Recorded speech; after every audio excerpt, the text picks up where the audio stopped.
We who work in Holocaust education try to help our students understand the processes that enabled it to happen, while striving not to oversimplify or sanitize these events in the search for contemporary relevance. We're obliged to guide our students along a path to finding meaning in a subject where the questions of how and why are ultimately unanswerable. For at its heart is human fallibility. Is there anything more disconcerting than acknowledging the untold cruelty that we are capable of inflicting on each other, and that no one can say with any degree of certainty that if state-sponsored racial hatred were allowed to find root as it did in the 1930s, that it could not be repeated. 2020 was always going to be a meaningful year. 75 years since the end of World War II, we were preparing to reflect on a series of historical milestones. Who knew that we would now be living through times that are destined to become future historical milestones, that no doubt future educators will be drawing lessons from. At this year's Holocaust Memorial Day at Auschwitz, the words of survivor Marion Tursky echoed across the world. Auschwitz did not fall from the skies. It was tiny steps approaching until what happened, happened. After the Shoah, the 11th commandment is, "Thou shalt not be indifferent." Tursky's words address a central concept in learning about the Holocaust, the concept of choice. We desperately want our students to empathize with dilemmas faced by those caught up in these dreadful events. But how can anyone meaningfully answer the facile yet unavoidable question, what would you have done in that situation? The standard terminology that educators often use when addressing this complexity is that of victim, perpetrator, and bystander. And these are indeed useful starting points, but they're very simplistic. They shouldn't really be seen as clear-cut categories, and students need to recognize how blurred the edges are between them. Now, this photograph is often used to illustrate these labels. It was taken in a Polish village about 2 months after the German invasion. And at first glance, it seems totally obvious as to which category everyone in the photo fits into. What we know is that prior to this scene, the two Jewish men being forced to shave each other's beards had been discovered hiding in the nearby forest. What we don't know is whether they were discovered by the uniformed soldiers or, which is probably likely, were denounced by fellow villagers, perhaps one of those bystanders in the crowd. What we also know is that this photo, like the vast majority of photographic evidence we have from this time, was staged by a German propaganda unit, and that the villagers will have undoubtedly already witnessed the brutality that their occupiers were capable of and really had little choice other than to be complicit. So it's within this context of complexity that I invite you to join me as I search for hope. And I've chosen to share a story that is particularly pertinent to the 75th anniversary of the liberation of Belsen. Luba Treshinska was born in 1921 in a town called Chikowa in the east part of pre-war Poland. She had 3 older brothers and was one of the 50 or so Jews that lived in a village of about 300 inhabitants. It was a really tough, rural existence. Her father owned a small farm and worked very closely with his fellow non-Jewish farmers lending them his horses on Shabbat and having the favor returned when his neighbors were in church on Sundays. At the age of 16, Luba married an acquaintance of her father's, 24-year-old Herschel, and they moved to nearby Hajnovka, and their son Isaac was born in 1938. In June 1941, when Hitler broke his pact with Stalin, this area saw some really fierce fighting, and Luba recalls her husband sheltering her and her baby in the hollow of a tree in the nearby forest throughout an entire night once, using his body as a shield. In September 1941, Luba and her family were relocated to the Prozhana ghetto.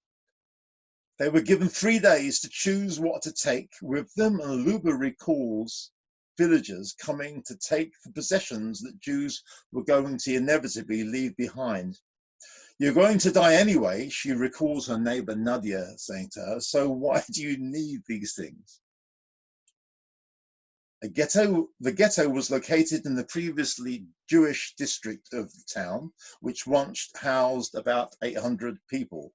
It eventually held 5,000. They were there for 16 months, during which time Luba witnessed her father and brother's execution. In 1943, the surviving ghetto residents were transported to Auschwitz. Luba was the only one of her family who survived selection. Her mother-in-law, realizing that mothers with babies were being selected quickly to be gassed, took baby Isaac, and her mother-in-law pretended to be Isaac's mother so her daughter-in-law Luba would live. I came to Auschwitz with a child from 3.5 years, a little boy. And by miracle, I was saved. And he went to the gas chambers with my mother-in-law. Mine was pulling out the sand, "Mama," screaming, "Mama." 3.5 year child is already, For most of her time in Auschwitz, she worked as a slave nurse in the so-called hospital hut, putting her survival down to the fact that she was from a tough farming background and far better equipped to cope with the deprivations of camp life than the less hardy townspeople.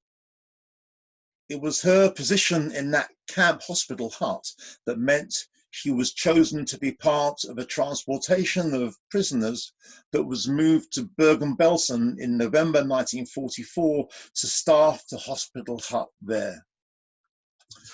Let's move the focus of the story across Europe to Holland now.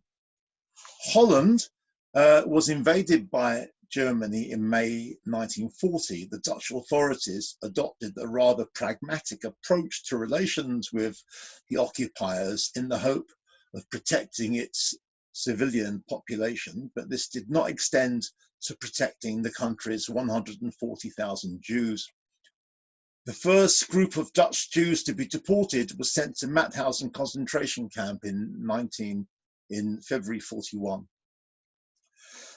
A group of Amsterdam Jews who worked in the diamond trade found themselves in a rather unusual position.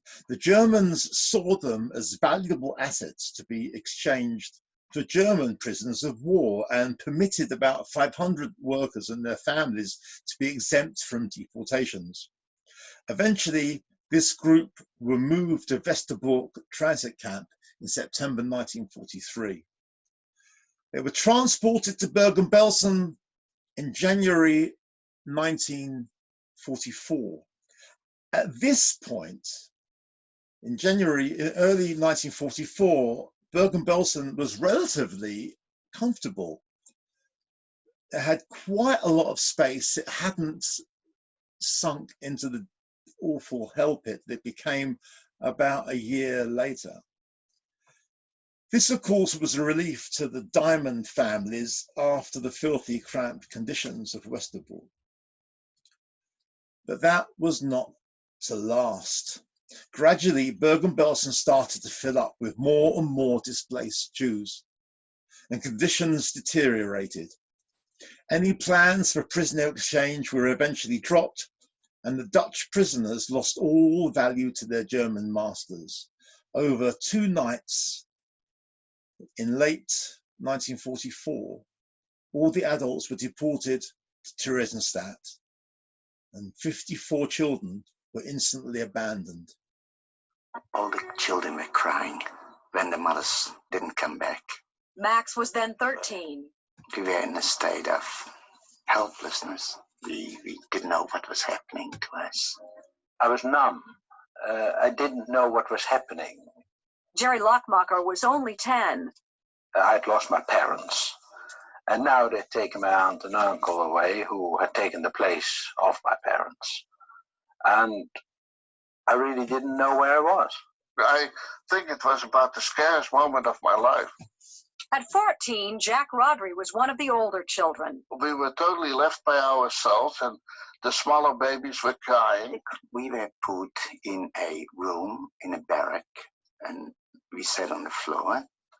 It was dark, there was no light. And there were some people floating around. They had no hair, and they were very skinny. They looked like ghosts. Lube had arrived from Auschwitz a few days earlier. Along with the other nurses in her group, she'd been allocated to Hut 211, which happened to be opposite where these abandoned Dutch children had been left. Lube decided to take care of them at huge risk. She beckoned them into the hut, thus started a remarkable act of rescue. The very next day, she decided to search for food and even approached a German officer. I'm not supposed to do it and I touched him. He smacked me in my face. And in German, I said, "Lassen Sie mich stehen mit diesen Kindern. Let me have the children."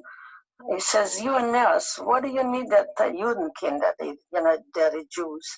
I said, "You must be, in German, a grandfather. And you understand that I was a mother. My child was taken away, and I was left. So I like to help these children out." And then 2 days later, he called me, and he says, "Yes, the children, the older one with me, and they put in jackets in there, and in the sleeves, we put our bread in, and their bread. So you smuggled the bread in there. Smuggled the bread. Sleeves So of this was helping them, sure. Any little food was helping. Not only that she gave us the food, but we felt safe with her. She was like a mother. But it was not so easy to converse with her because we only spoke Dutch and, of course, a little bit of German, but we had picked up. It didn't matter what she said. It mattered the way she looked at you. The way she looked at you and gave you the power to survive. I wasn't afraid. Why not? My life was nothing. Life was so cheap. My child was taken. My husband was taken. I've seen the thousands dead ones laying. When I've seen these children, I wanted, maybe it will give me a chance to help him, to save him. In my life, I had a meaning. I had a meaning to live for something. So here was a mother who had lost her own child, risking everything to help over 50 other children. Clearly, she didn't work alone. She had enlisted the help of other nurses and was clearly able to use her considerable powers of persuasion and relatively privileged position in the camp to beg enough food to keep these children alive. This went on for almost 5 months. And during that time, children found out when Luba's birthday Everyone was. one had a little leaf, one had a little flower, one made of a piece of paper something, or one made a piece of paper if he had a pencil to put something on. And there was a package, a beautiful package in a heart shape. My God, I'll never forget that. And then Hetty was standing up and saying that poem to me. Einmal hadden die kinderen keine Schuhe. Die organiseert Schwester Luba in doen. And so in the end, we tell her how much we love her and that she is looking after us. Without her, we can't be alive. And I was sitting and crying and saying, God, you paid me for all my work. I was paid. I was paid. This was a work that you couldn't buy it for millions. You have to agree, it's a remarkable story. But let me introduce a word of warning here. Stories in the Holocaust that shine out like a light among the darkness can be seductively uplifting. They carry an almost overwhelming sense of relief. At last, something positive to share. And there lies the danger. If these stories are taken out of context by teachers purely to provide students with some light relief, I would rather they weren't taught at all. They can be so easily romanticized and ultimately misleading. This is a photo that was taken of Luba and some of the children by the British liberators in April 45. That's Luba there. And here is a photo that was taken many years later in 1995 of a reunion this group had in Holland. Luba's humanity has been recognized by the Dutch state, and she is popularly known now as the Angel of Belsen. As a Jew, of course, she is not eligible for the honor of Righteous Among the Nations, an award created by Yad Vashem to honor non-Jews who risked their lives to save Jews during the Holocaust. Inscribed on the medal that Yad Vashem awards is a Talmudic quote that translates as, "Whoever saves one life saves the entire world." I often discuss the meaning of that sentiment with students, and we speak about what it actually means. And I like to share this little description with them, and I'm going to share it with you, because that's one person, one life. If you save that person, that's just one life. It's not the world, but this person will get married and they'll have children. So saving one person means that there's another generation. You're responsible for a whole family, but that's not the whole world, is it? I would say. But of course, these will grow up to become grandparents, and the children, they'll grow up to become adults, and they'll get married and have their own children. So there we are. That's the person you saved, and because you saved that person, all these people exist. Marvelous. But is that the whole world? The Yad Vashem have actually awarded almost 30,000 medals to rescuers, and we know there are many untold stories. But if I keep clicking this screen all day, I wouldn't have every person in the world. So what does this phrase mean? Saving a life is like saving the entire world. Well, look, here's a person that you saved, and if you didn't save that person, they would never have become the politician to make decisions that changed people's lives. And this person there, this is the son of someone you saved. If you didn't save it, you would never have heard his music. And what about these people? These 9 great-grandchildren of people you saved. And if you wouldn't have saved them, they wouldn't have grown up to become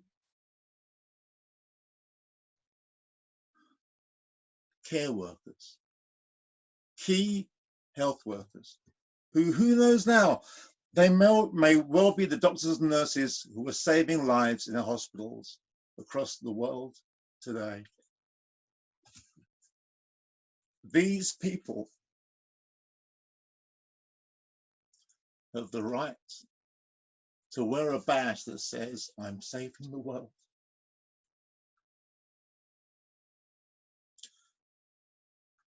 Saving lives, saving worlds, finding hope. Thank you.